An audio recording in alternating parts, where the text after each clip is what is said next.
bago pa lang po ako do'n tito, magwa 1 year pa lang. Tapos may nakilala po akong ano, siyempre Pilipina. Kabayan, Ayan, di ba? kabayan, ganyan, kinuha yung loob. Tapos naging kaibigan ko.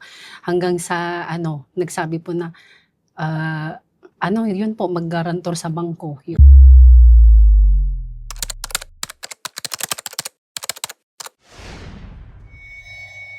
Ano pong pangalan ninyo pala?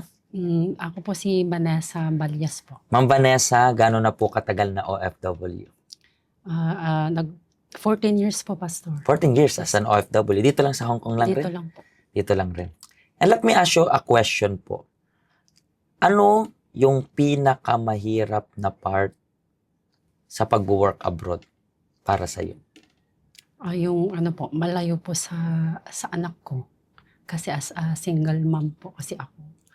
And 3 years old pa lang po siya nung iniwan ko po siya. 3 years old? Yes po. And kamusta yung eksena that time? 3 years old?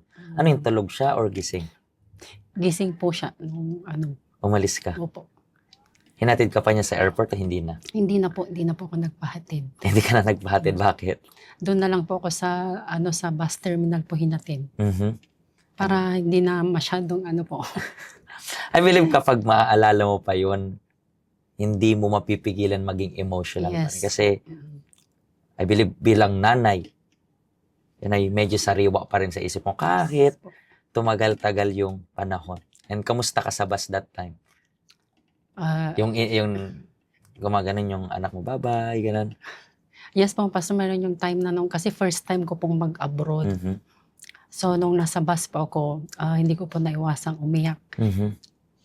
And then, pagdating mo ng ano, dito ka lang rin naman sa Hong Kong. Yes po. So, na-homesick ka rin ba dito? Yes po, Pastor. Grabe. Grabe. Kamusta yung first year or months mo 2 dito? years po yata ako. 2 years. 2 years po, tagal. Pero bago ka nasanay na parang malayo sa kanila. Yes po. Pero bakit? Within 2 years na yan is active yung contact ninyo or hindi rin? Parang bihira. Active po, Pastor. Active. Parang doon nagagastos. Parang yung sahod ko po is parang doon napupunta. Yung parang bili ka ng yung sa ano, bibili ka ng card. Na ang laki-laki po ng naano ko noon sa load lang. Para matawagan ko lang po yung anak ko. And ito ay challenging para sa iyo, 'di ba? Kasi yes po. Para sa kanila ito eh, 'di ba? Para sa anak mo to, but at the same time kailangan mong tiisin yung lahat. And while working dito sa abroad, nakaranas ka rin dito ng hindi mahirap mag-adjust sa ugali ng amo? Or Yes hindi? po, Pastor. Anong ugali ng amo yun? Sa 10 years po na amo ko, yung nanay po kasi ng amo ko is meron yung time na pinagselosan ako at saka maano siya yung matalak. Bakit kita pinagselosan? Parang kasi yung alaga ko po is yung tatay ng mom ko po. So yung lolo ko kasi pag pinapakain, sa akin po siya nakatingin. Yung lola ko po kasi nandoon din siya. So parang pinagselosan po. Pero paano yun? Kasi syempre, alam naman natin na hindi na ito bagong yung kwento na to. Kasi I believe hindi lang ikaw yung isang nakakaranas yan. Di ba ang awkward ng feeling rin na imagine mo sa isang mesa, nandun yung asawa, pinapakain mo siya, and then sa'yo nakatitig. Yes po. And then, hindi po sa bed po niya, Pastor, sa bed. pinapakain namin. Pag pinapakain ko po, nandun din po yung si Lola. Parang nakabantay. Ganun po. But even though, pinagsaselosan ka niya. Pero tumagal ka ng ilang years doon? 10 years. 10 years? Pastor, yes po.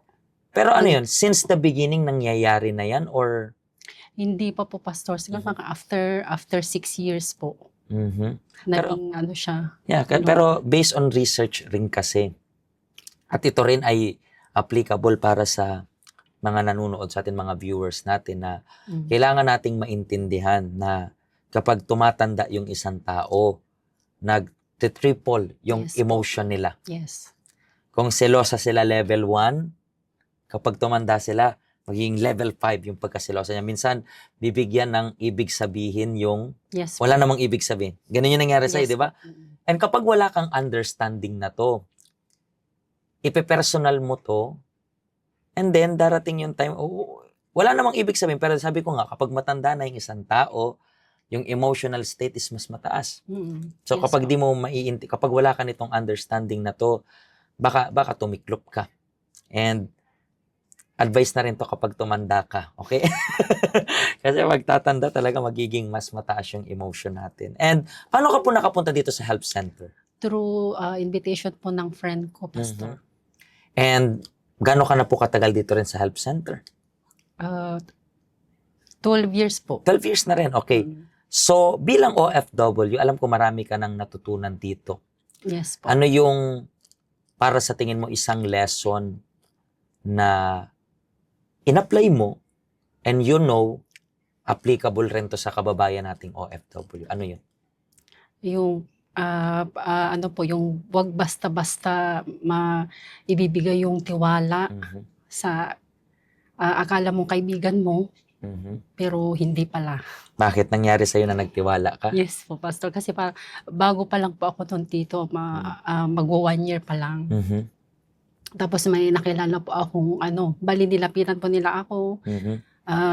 Yung, siyempre, Pilipina. Kabayan. Ayan, kabayan, ganyan, kinuha yung loob. Tapos naging kaibigan ko. Hanggang sa, nagsabi po na,